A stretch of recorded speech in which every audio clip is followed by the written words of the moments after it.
Welcome to Through the Trauma podcast. My name is Amber Larkins, published photographer, storytelling expert, visual artist, entrepreneur, speaker, and coach.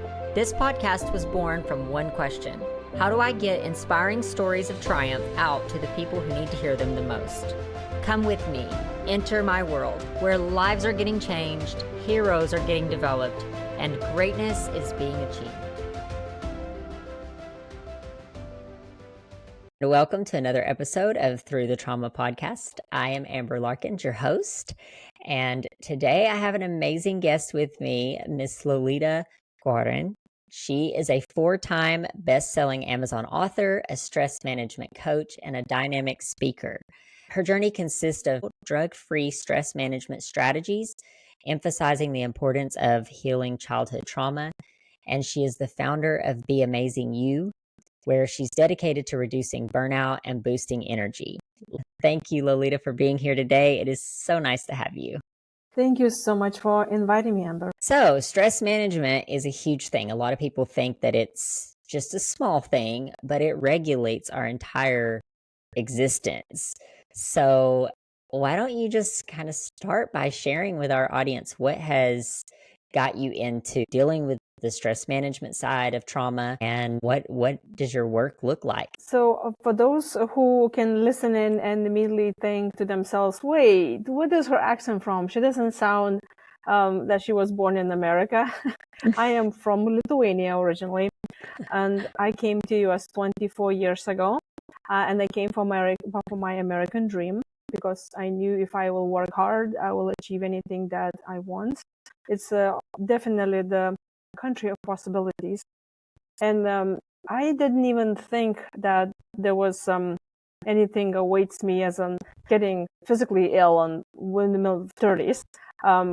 So when I started working overtime and working weekends, and I was afraid to say no to my supervisor or to my coworkers. And I wanted to prove it to myself and others that I totally can do this. I am young, I'm strong, I'm just so passionate about achieving my dream. And what happened is I totally neglected my human needs, which, staying active during the day, exercising. Well, I had no time to do that. The only exercise I did was go to the ladies' room in the middle of the day. That's the biggest exercise I had, because I would be so overworked and burnt out. By the time I go home, I just, eat whatever's in the fridge and go to bed. Definitely was not taking care of my good nutrition either. And because I was already stressed out, because I was not able to deliver so many things that I wanted to, because I was people pleaser, because I was afraid to say no. And it was not only in the workplace, but also in my personal life as well. Any friend that they will want me to help them with something, I definitely will say, yes, of course I'll be there. I definitely will help you with that. And I had this lack of boundaries. I was a people pleaser, and I was just go. And there was really a workaholic. And that ended up in the burnout. And it totally messed up my hormones. And ladies who are listening in, they all know that the hormones is our best friend.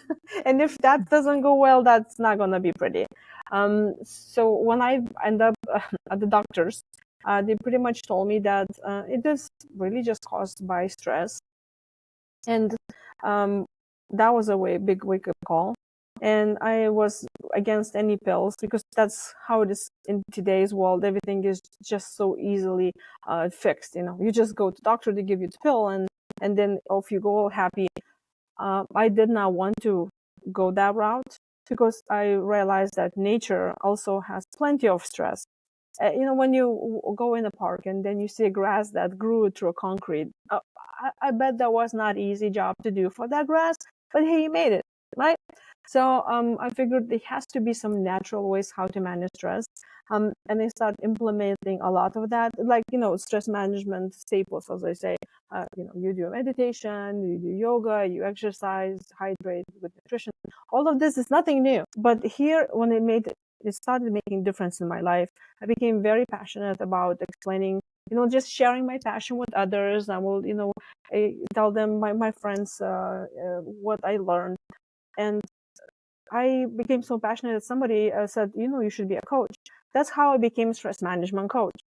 And but that was not it, because what happened, I was reading this book about how to get more coaching clients, and the author of the book mentioned that her father was alcoholic, and surprise, my dad was alcoholic too.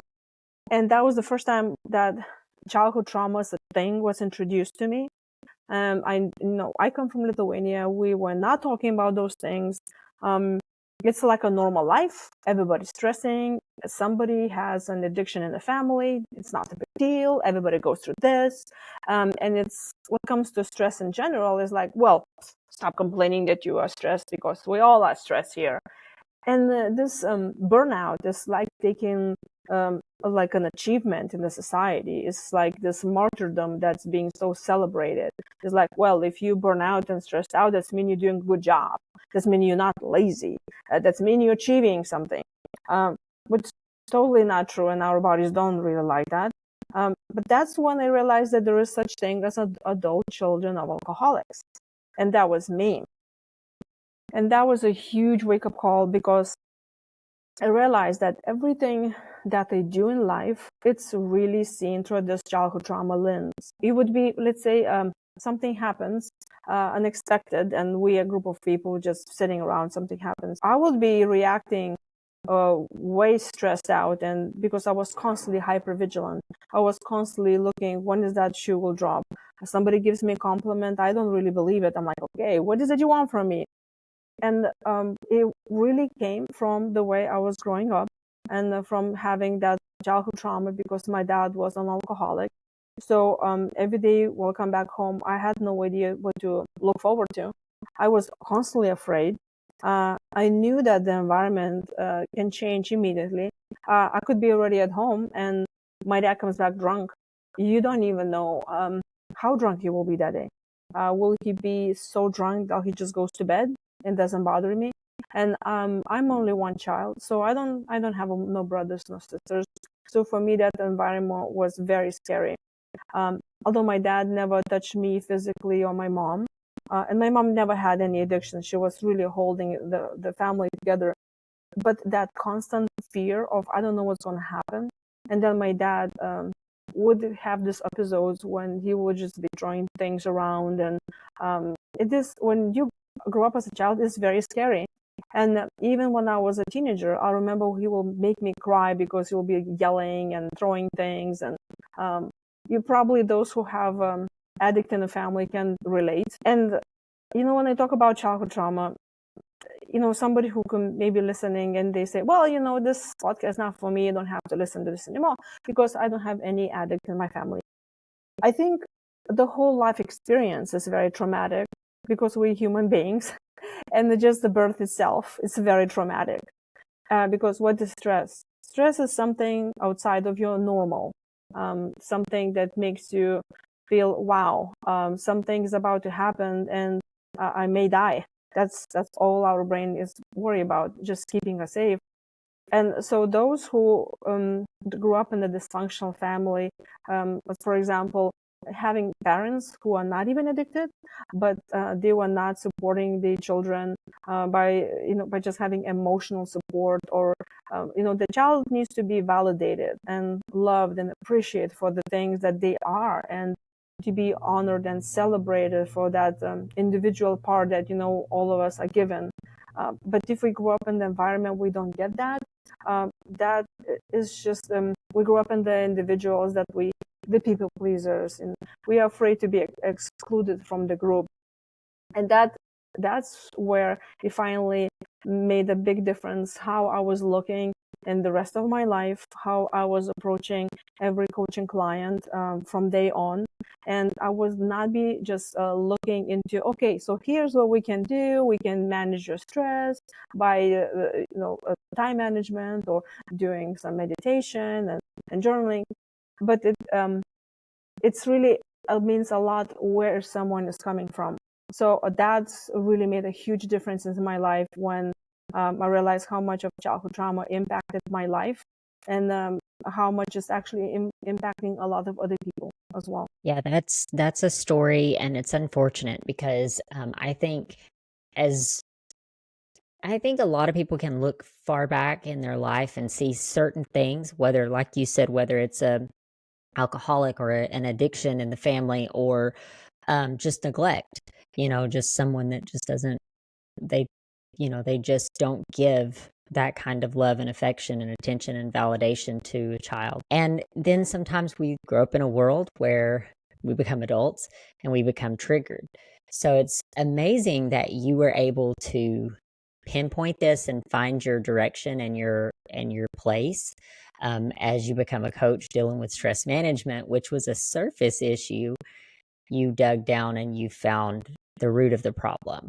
So, can you talk to us a little bit about what that process was like, as far as you found this problem and you knew you had to address it? So, what was your next steps after figuring out you needed to address this childhood trauma? Did you go into therapy, or did you just start working on things by yourself, or how did you address that? So when I discovered that I was an adult child alcoholic, I never thought about that before.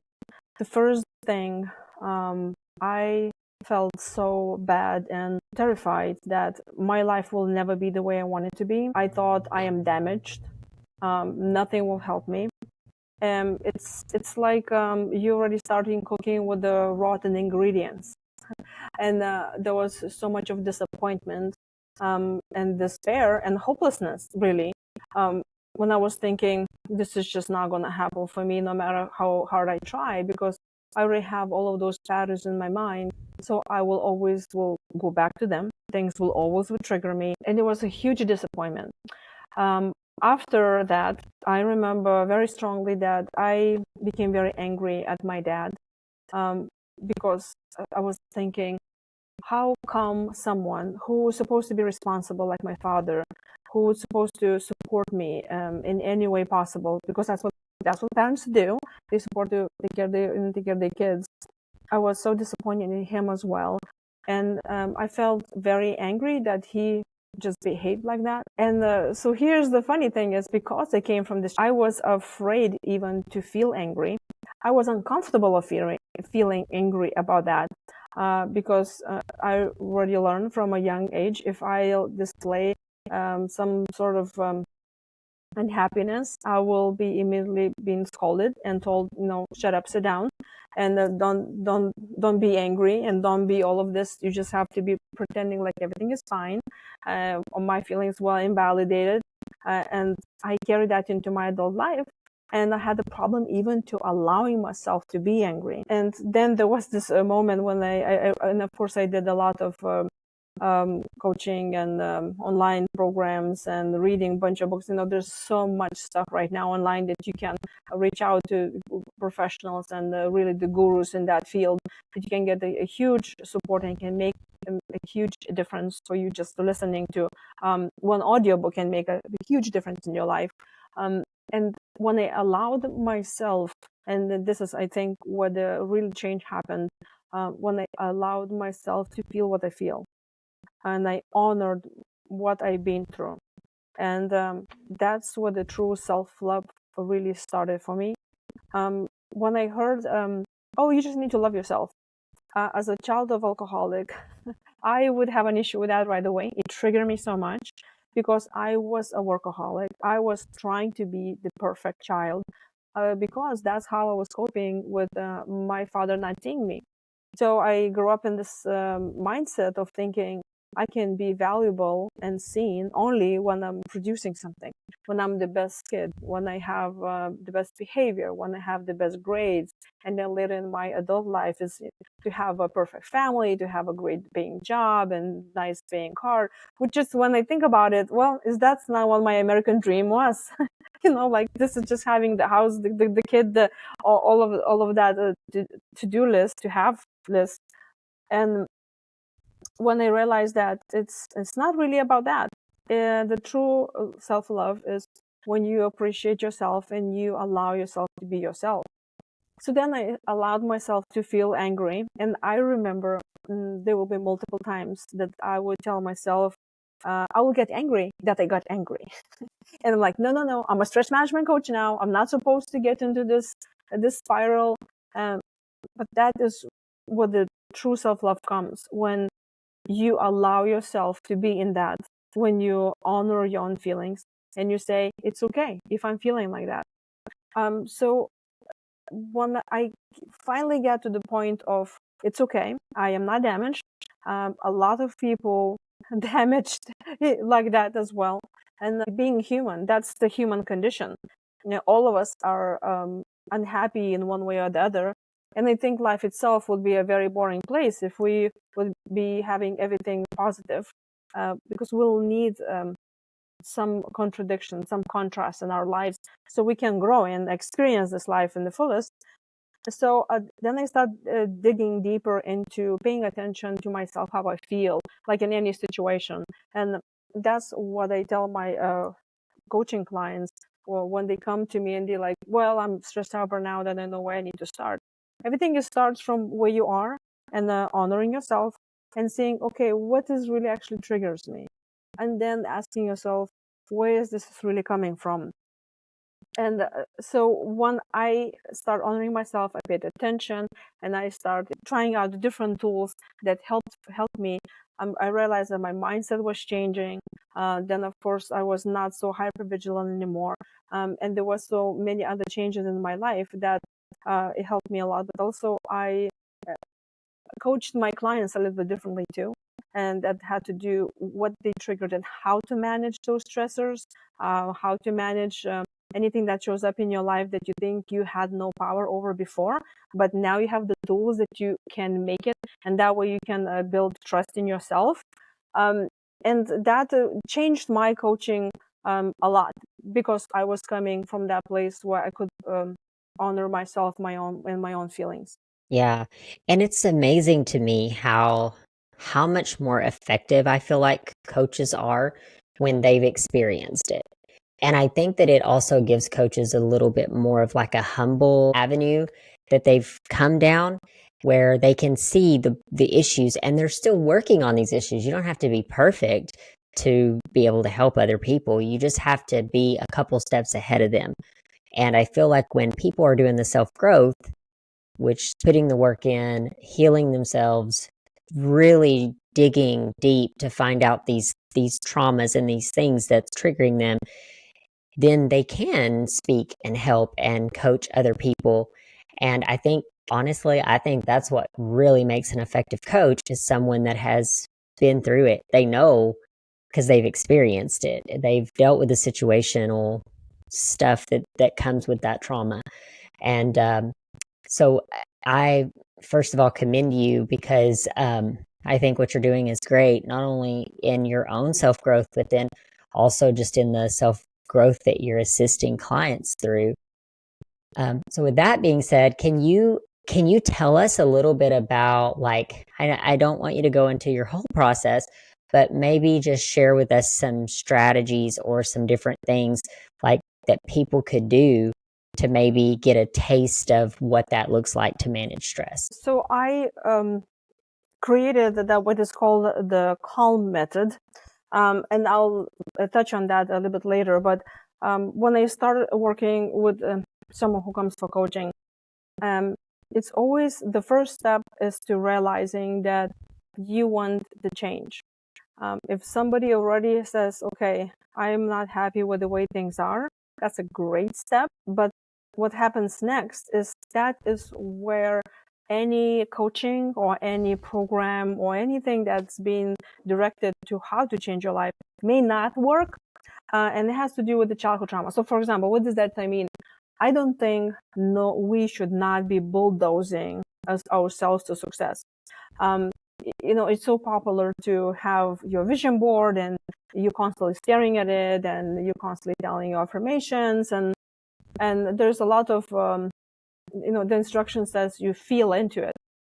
But what I notice about myself and with my clients, especially for those who came from dysfunctional homes, is that number one, we were not even allowed to be ourselves. So everything that's on that vision board, or everything on your goals that you think that you want your life look like, it might be even not true. Many clients come to me and, for the same reasons, like I'm burnout, I don't know what else to do. I tell them, okay, do something, like one thing, and here's one advice: do something during the day that makes you happy. And if you grew up in a dysfunctional family, you were totally dishonored, and your needs were dishonored too. And maybe if there was something that you loved doing it, if you were ridiculed for that, you will tuck that fun thing to do away, and you may even be ashamed of it. You will have this part of yourself so shoved back that even yourself, you will not allow yourself to see it. So what happens with those adults who they say, well, I don't even know what I like. I know I'm supposed to like this and this and that. I'm supposed to do, but that's not about the supposed. You need to honor your own needs. You cannot just pretend that you're okay. And that is the key of any change in your life. If you cannot find your authentic self, and more than that, if you cannot believe that you deserve a better life, you cannot bulldoze yourself into success by just saying affirmations all day long, because you yourself will always preserve. And it's the way it works. I say you even will be killing yourself in order to survive. I know it sounds very bad, but it is true in a way of because we are group animals. We need other people in order to survive. We need the connection.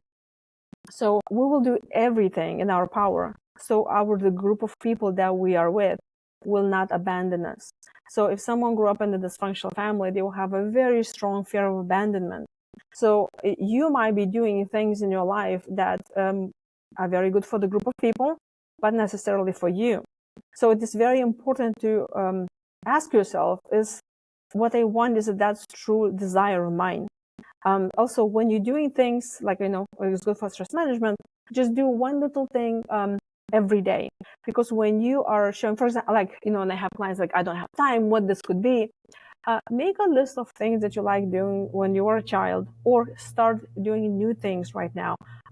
Take time to do simple things, and they don't have to be anything big like, oh, well, I like flying a helicopter and I want to play golf and now I cannot do it today.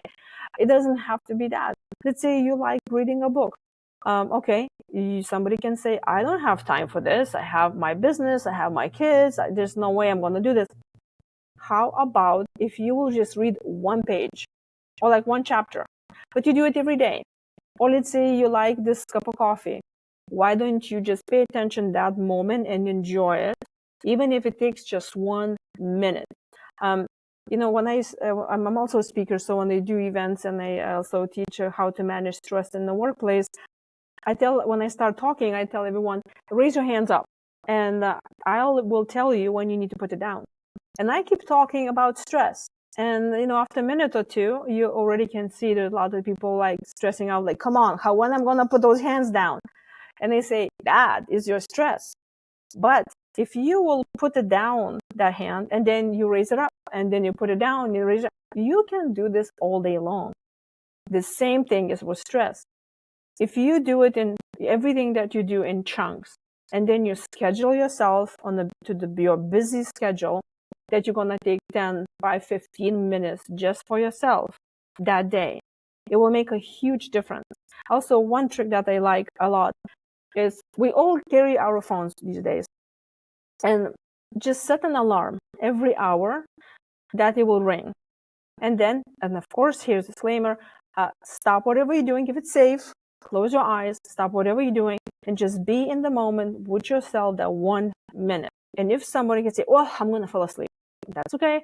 Put an alarm on in 1 minute. Put the timer so you will wake up just in case you fall asleep. And that is that break through your day that will help you to release what you're doing now and have a calm second, that break from that stressful go mentality. And when I tell the same advice to my clients, I hear it a lot of times when they tell me, no, you don't understand. I am so busy. I don't even have 1 minute to spare. Because they have multiple businesses. They have the parents, the kids, all the stuff that they're doing. And this is what I use, and I know it's pretty much well known that it's kind of like an airplane. You need to put your mask on first in order to help others. It's like when now somebody who's listening to this podcast and they say, no, I don't have time for this. This is so simple. I'm not going to do it, and I don't have time for this. I only one question you need to ask yourself is this: you don't have time right now to take care of your own needs. Who do you think is going to take care of that family, of those kids, of that business when you'll be in the hospital? Because when you're in the bed in the hospital, and as we know, the body keeps the score, it will catch up with you. It's not going to be a time when now you will say, okay, yes, now I'm going to start breathing and taking my breaks. Now it's going to be a little too late. Hopefully not way too late. So it is a moment to really start doing those things right now. And I noticed especially with those who grew up in a dysfunctional family, and me as well, I had the same issue of I was ashamed that I needed to fix myself, because I was like, no, wait, I'm supposed to be perfect, because then I'm valued, then I'm validated, then I'm accepted in a group. If I'm damaged, then they will discard me. So the huge fear of abandonment was not allowing even me to take my own break. Because in our society, it's just so the go-getter is a victor, hold the medals, and you're supposed to be go and show all of this what you have. It's really coming from just the need of validation. And we do need validation. I think it's a good thing to know where you stand and see the appreciation, because we do need to have this connection with other people. I totally disagree of there's so many. Like when I started coming out from the childhood trauma and I went through divorce, and because I realized why I was married and to whom I was married, because it had to do a lot of my fear of abandonment and other issues. I would continuously hear of the saying, you don't need anybody else. You just take care of yourself now first, you heal, and then you can go on and find somebody else, whatever. It doesn't work that way. We cannot function in a vacuum. The healing is happening when you're with other people. So we need other people in order to be seen.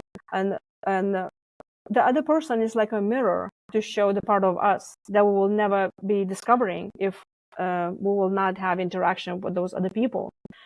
So knowing that we're not damaged, it's okay. We just can take what we have and work from, just working in the future. And the understanding that shame that we may feel, that, oh, well, I don't have a minute for myself. I am afraid what the people will say if now I'm going to a therapist or now I have a coach. This is all needs to be put aside, because when you helping yourself, you're actually helping those that are around you. By your behavior of taking care of yourself, you will inspire your friends, your family, and your kids. The best way how to teach your kids how to live is through the example. When you honor yourself, when you tell people around you, I am tired now, I'm going to take a nap, or I am not going to do this because I will not be able to perform this, or I will not be able to deliver this, or I will not be able to come to this party that you invited me to. And allowing yourself just to say no to other people and even tell to yourself, it's going to make a huge difference. So the first key is to understanding that it's like buying a book, like cookbook. Just because you bought the cookbook, it doesn't mean that the dinner will appear on the dining table. You still need to cook it. And if you don't believe that you deserve the cooked meal, you will never be cooking it. So the same thing goes for anything, for coaching, for any diet. And you cannot just look at the cookbook and imagine that the dish is going to arrive on the table either, right? You need to work on it by honoring yourself and making small changes here and there. And I say stress management doesn't have to be so stressful. Just by doing few things, you can make a huge impact. And I think that's where coaching is. Of course, the therapy is very good, which I say therapist is like an architect. You can see where you've been, where you came from, and now we know what cards do we have on our hands, right? But then the coach is the one that helps you to look at the future and get the crystal clear where you are, what your goals are, making a plan, how you're going to get there. and it will be this cheerleader that will be every day by your side to make sure that your habits will make a difference in your life and you will arrive to the place that you want to. And another amazing thing with coaching is this, that like I come out of the fitness industry and I worked with many different personal trainers. So I've got a good, healthy understanding of what, like, I compare everything back to fitness. But this whole thing of, it's very easy. I'm an extremely busy person, and I would tell myself the same thing your clients would. I don't have the time. I just don't have the time. The truth of the matter is, though, we have the time for the things that are important to us. So when we look at stress management as human beings, sometimes we feel like it's either non-existent, like I feel stress, but what is stress really? Like, we don't take the time to recognize that this is an influx in our hormones. It is something that is physically taking place in our bodies, and it does have an effect on us. But secondly, we just begin to think like, I'm taking the time where I need to be doing XYZ and I can't even relax. And I have a natural tendency to do that myself. Like, I will work, work, work, work, work, work, work, and then I just don't want to slow down. And then when I first started meditation, it was like I couldn't even slow my brain down enough to focus on any meditation because my brain was still in go, go, go mode. But I will say the past 5 or 6 years is really when I started doing meditation and taking time for gratitude, taking time to be present in the moment, recognize the things that I have around me, and realizing, I'm in my 40s and I look at life, and I think something happens in your 40s where you start to look at life and you're like, one day I'm going to die. Like, I don't know if I thought about that when I was in my 30s, but something happened in my 40s and it's like, one day I'm going to die.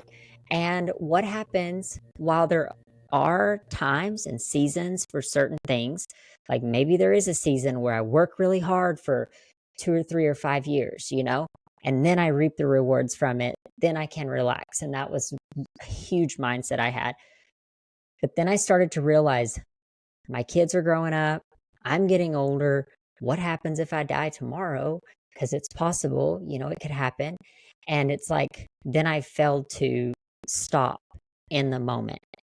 And when I come to that conclusion in my own mind, it was like, now I can start taking those moments to reflect, to feel, to enjoy nature, to enjoy what I love to do, to enjoy my children, to enjoy my work.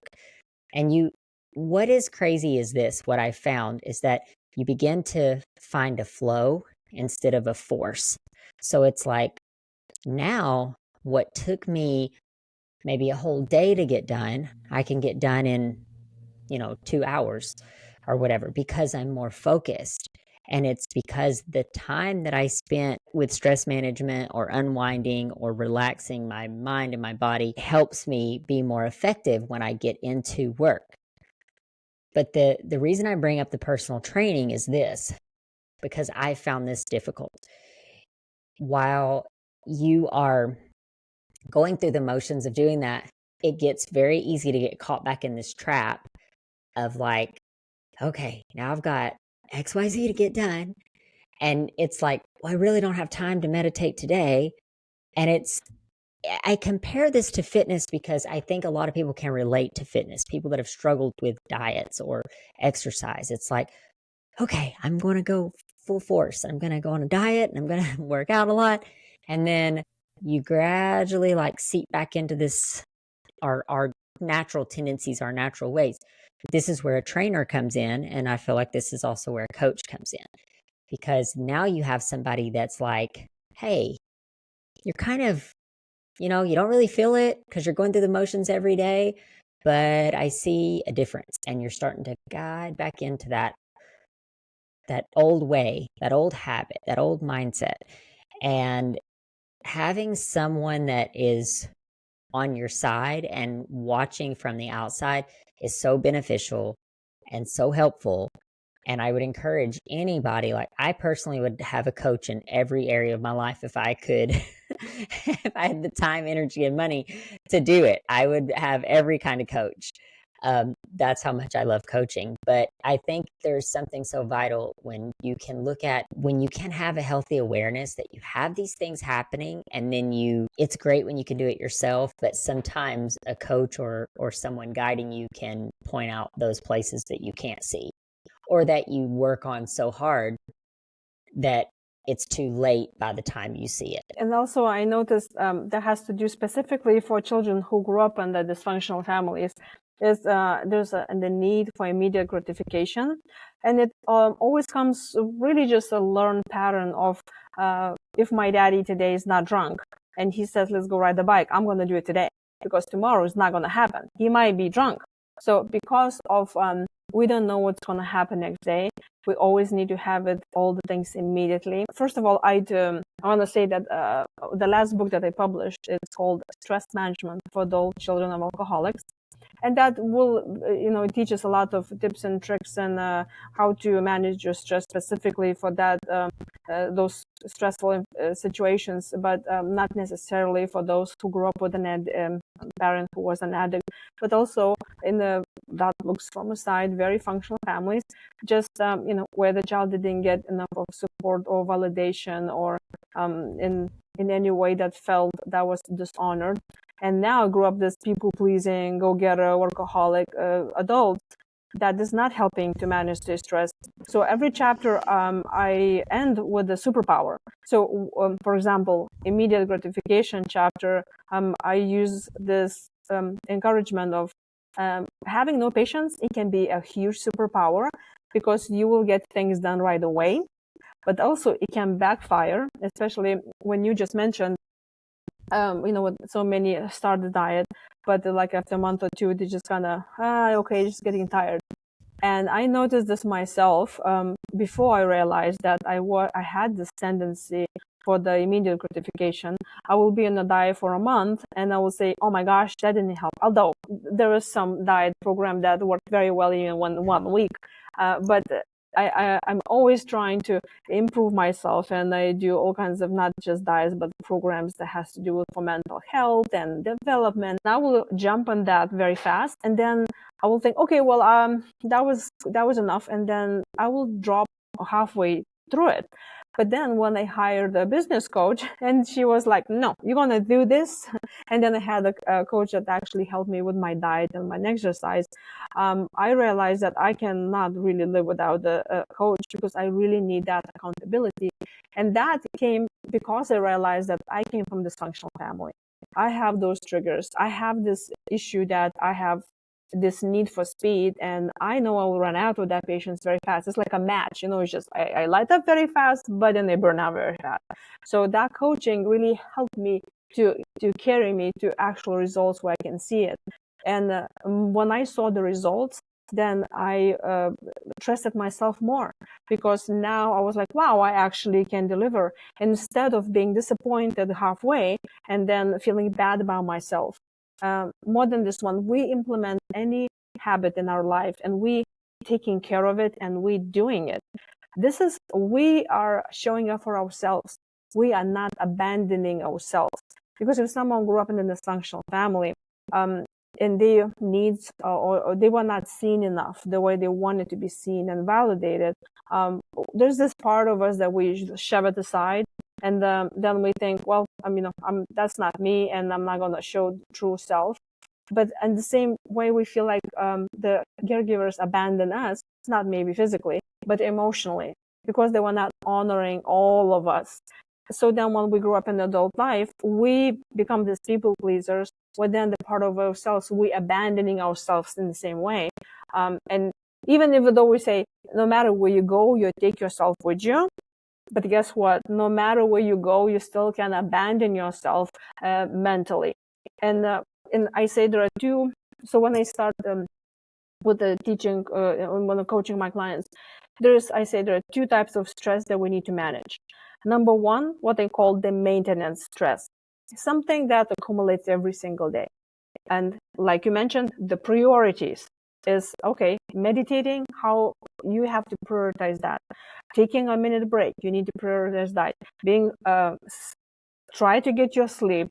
hydrate, proper nutrition. Those are like 5 just human needs that really need to keep us mentally stable, and then high performance and just being happy. The other parts of the human needs is 2 of them is to have a connection with other people, because we are belonging to a group. We need to have other people in our lives. And then the last need is to create something, and not necessarily artistic, but allowing yourself to create your life. This is where you give yourself permission to read that book, to even to watch your favorite show. What makes you happy, allowing yourself to do this and scheduling that into your schedule. Because like you said, at the end of the day, it's all about how you lived your life. Did you, now when you look back, you will say, oh my gosh, I didn't do enough. I should have traveled more. I should have loved my family more. I should have loved myself more. I should have worn that dress. I should have watched that show, or whatever that is. Because when you're doing this maintenance things that makes you happy, satisfies your needs, this is what keeps you, that maintenance, like just like nutrition, it keeps you full, and then you can go on. And then the next stress that we all need to take care, and I help my clients to get to build personal tools. It's how do you manage stress when it happens to you? Let's say you've been let go of a job, right? That is very stressful. That is outside of your maintenance, but it's something that just happened. I think in a lot of situations, we ourselves stress ourselves too much. We think it's a big deal, but that also comes from that dysfunctional family of thinking that it is everything big deal.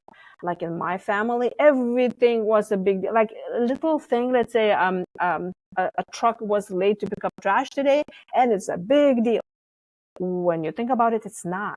So when something happens to you right away, you can ask yourself a question: how is that changes my life? Does it make a difference in 5 years?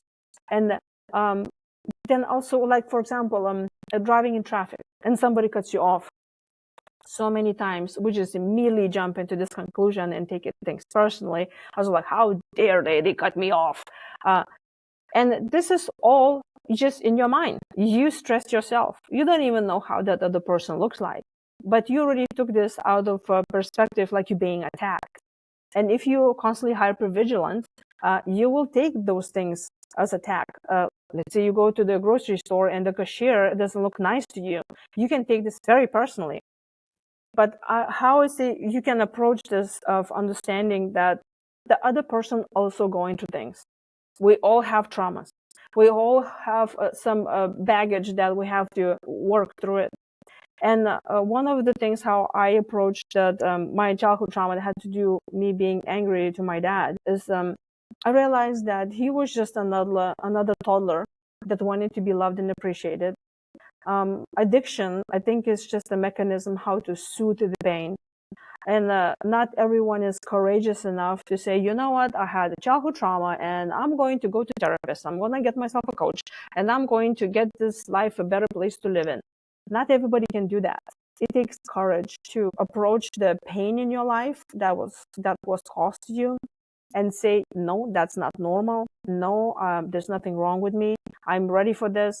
There's so much pain, and in our today's society, there's so much drugs and all kinds of medications that you can take to kill that need for change and just help to subdue that pain. That's not really helping for the long run. But when I realized that my dad, he was doing this because he was so in pain, because he had issues with his parents. And my grandparents were not alcoholics, but they totally abandoned my dad emotionally and invalidated him constantly. When I realized that my dad was going through the same thing from the same painful experiences, and he was not courageous enough, he was not able to deal with that, I realized that he cannot be even a father who I needed to be. He was not capable, not because he didn't want to, not because I was not good enough. It had nothing to do with me. But when you're a child, you think everything is around you, happening because of you. And those who grew up in a family where parents get divorced, I bet some child can think, oh, my parents got divorced because I was not good enough. When you look at it from an adult point of view, it's funny because we know it's not true. But the sad part is when you're a child, it looks like it's everything because of you. So when you come to conclusion that, okay, it's not about me and I have a choice to make the change in my life, that's where everything changes. And I helped a lot with those situations where you can trigger yourself and jump into conclusions. So next time somebody cuts you off in traffic, you just, like I say, oh, they probably need to use the restroom. And it has nothing to do with me. Or you are in the store and the cashier looks like mean to you. Think about it. Maybe she buried her mother yesterday. If we can just have more compassion toward ourselves and towards others, I think the world will be such a better place. And the simple, and of course I can talk about that forever, but there are some stress management tips that you can help yourself when something immediately happens. Our thoughts just has this tendency of racing so fast and going to the negative conclusions. It's like this, the worst thing will happen. We have this tendency of catastrophizing everything. And the first key is to recognize what's happening to you and then try not to overreact. Just breathing in and out. And breathing, simple, right? But it helps. And then repeating the same sentence over and over that is positive. Or you can say something, you can read something that's inspiring for you. But for example, I would used to constantly tell myself, I am calm, I'm collected, I'm in peace, everything is fine. And when you repeat the same sentence, you don't allow those thoughts that are negative. Those are that it will just drive you into catastrophizing or becoming angry at other people or even yourself. Because how we talk with ourselves is really came from that dysfunctional environment that we grew up with. And if you really listen to yourself, we have a tendency of talking to ourselves the same way as our parents were talking to us. So when you realize where you're coming from, when you see what your thoughts are and something that immediately triggers you, you honor your feeling. You can say, okay, I'm angry now, or I'm annoyed, or I'm sad. And there was this research done that when you label the emotion, you immediately separate it from yourself. So when it is separated, now you can honor it and you can heal it and you can let it go. And at the same time, I recommend touching yourself physically, like your body. As you can tell, toddlers or young kids, when they feel upset, they run for the hug. They run for the physical touch because our brain loves the physical touch and it calms our nerve system. So if you are alone or you're in a crowd and something is triggering you that moment, you just breathe in, breathe out, continue the same sentence, just calm yourself mentally. Don't allow those negative thoughts come into your mind.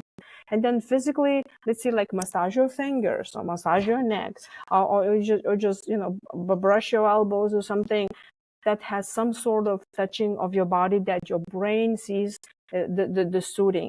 And then about 10-15 minutes, then you can make decisions. Then you can stress more about that. And if you take that time, it will become more automatic because habits takes time, like 3 weeks or a month to implement.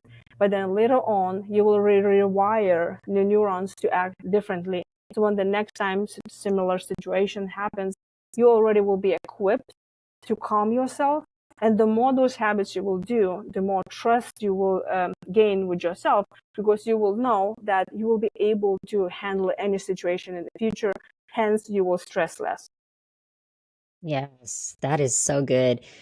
And it's so true. That part of being able to look at someone else and say to, like, well, I don't know what they've gone through. They could have had a bad day. They could have struggled with this. That to me is a lot of stress management because it takes the pressure off of, like, it's not personal. It's just that and it begins to have you ask the question of what can I do to inspire them to have a better day, whether that's what can I do to make them smile? What can I do? And I think our culture teaches us to, like, constantly jump to the defense. Like if someone cuts us off or whatever, it's constantly, we live in our self-centered world, like in our own little self-centered bubble of, oh my God, I can't believe they cut me off. And it's like, okay, what if I take myself out of the equation for a moment and look at it like I'm cut off? Maybe they didn't mean to. Maybe they weren't paying attention. Maybe they have something else going on. I've been able to do that in some situations. I'm not by any means an expert on that, but that in and of itself is stress management, because then it just takes all the pressure off of, like, you know, now I can be compassionate and I don't have to expect anything from any other person. Like, I'm allowing them to have a bad day, or I'm allowing them to react in a certain way or whatever.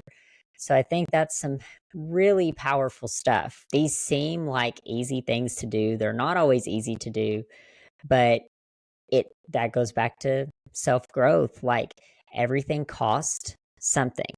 So we can choose to grow and thrive and do the things that's going to ultimately make us happy. And maybe they require more discipline in the moment, but in the future, it's going to make us happy. Or we can do the things that are most self gratifying in the moment, and it's going to end up costing us our joy and our happiness and our peace later on. So, the choice, that's the beauty in the human existence, is we get a choice. And what choice are you going to make? I personally couldn't envision making any other choice other than self-growth. I don't understand why anyone doesn't want that in their life. And maybe that's just because I've seen it. But it's like removing a veil, because we're born into the world and into our human existence into these like self-centered little bubbles. And it takes a lot of self-growth to overcome some of the baggage that we collect along the way. So you are doing amazing work, my friend. And that is, I know for you, you're probably just scratching the surface on techniques and resources and tactics and tools that people can use. But that is huge, what you shared with us today. And I feel like it always goes by super fast on here. I'm like, an hour goes by so fast, and we are getting to the top of the hour here. But I do want to give you an opportunity to share with my audience where they could find you, if they want to learn more or possibly are interested in working with you, and where can they find your book and all the resources that you have for them. So first I will say, everyone who's still listening in, I want to ask themselves a question. Am I happy where I am right now? That comes to do with the quality of my life, of my stress management, of my peace of mind, and just being happy and enjoying myself and others around me. And if someone says, well, I'm not really happy, then ask yourself, where were you a year ago? Do you remember how fast that year went by? Thinking Christmas, and it's already past Easter. And guess what? If you're not going to do anything right now, in a year from now, you're going to be in exactly the same place. Mm-hmm. And then from 5 years from now, do you even envision yourself what your life is going to look like if you do nothing? Yeah, it will be the same. And it's called being insane. When you keep on repeating the same things you're repeating, but hoping that somehow the result will be different. So I invite you to book a session with me and do one-on-one coaching. And you can do this by going to my website, beamazingyou.com. I also have books that are available on Amazon. The latest that I published, and I already said, is called Stress Management for Adult Children of Alcoholics. And I also have another one that's called Crush Stress While You Work. And it is full of tips and tricks how to manage your stress in the workplace environment. I also do lunch and learns, and I go to companies, teach them how to manage stress in the workplace. So if you are a leader or employer that think that your team would be so much productive if you can have a coach coming on board and helping them to manage through that burnout, so everyone will be happy at the end of the day, and the profit lines will be much higher because everyone will enjoy what they do more. And I think that's how we can make a huge difference, not in our lives, but also in those other people around it. Because you think if you are not that stressed and you're not burned out anymore, at the end of the day, you can spend that energy with those people that matter to you the most. And you should be able to do this. That's what the life is about. That's your opportunity to give this to yourself and to those that you want to take care of, and not necessarily your parents, your friends, or your children, but also people just around you, those who are sitting in traffic, those who are in the same lane for the same cashier. And stress management shouldn't be so stressful. It is, my clients always amazed how much you can do just implementing few tips or tricks into your life that can make a huge difference. So if you're a leader, you can book me for your team, or if you are interested in one-on-one session, I recommend you to do it pretty quick, because I just open up weekend day and more open slots for at the end of the day, because a lot of clients work and they have their businesses to run. So I do understand that we are short on time, but I opened up more slots so I can help more of those who are interested. That's awesome. And we will put all of those things down in the show notes as well. So you can have links there if you want to get in contact with Lolita and her, her website and her books and all the things. And I do thank you so much for just coming on and sharing with us today. I feel like you've been a wealth of knowledge and give us some real practical tips to start trying. So I encourage you to reach out to Lolita, get one of those sessions booked, and see if you can work with her, because she shared a lot here. And if not, then definitely just start implementing some of these things into your life and into your day-to-day habits. So Lolita, thank you so much for coming on and sharing with our audience today. I really appreciate you. Thank you so much for inviting me and giving me this opportunity to share. Thank you for listening to Through the Trauma podcast. If you have found value in this episode or believe in the mission behind what we are doing, please subscribe so that you never miss any future episodes. Also, be sure to check out our transformation project at transformationthroughtraumaproject.com, where we help inspirational stories get heard on a larger scale through multiple platforms. If you know someone who can benefit from this episode, please share it with them. Until next time.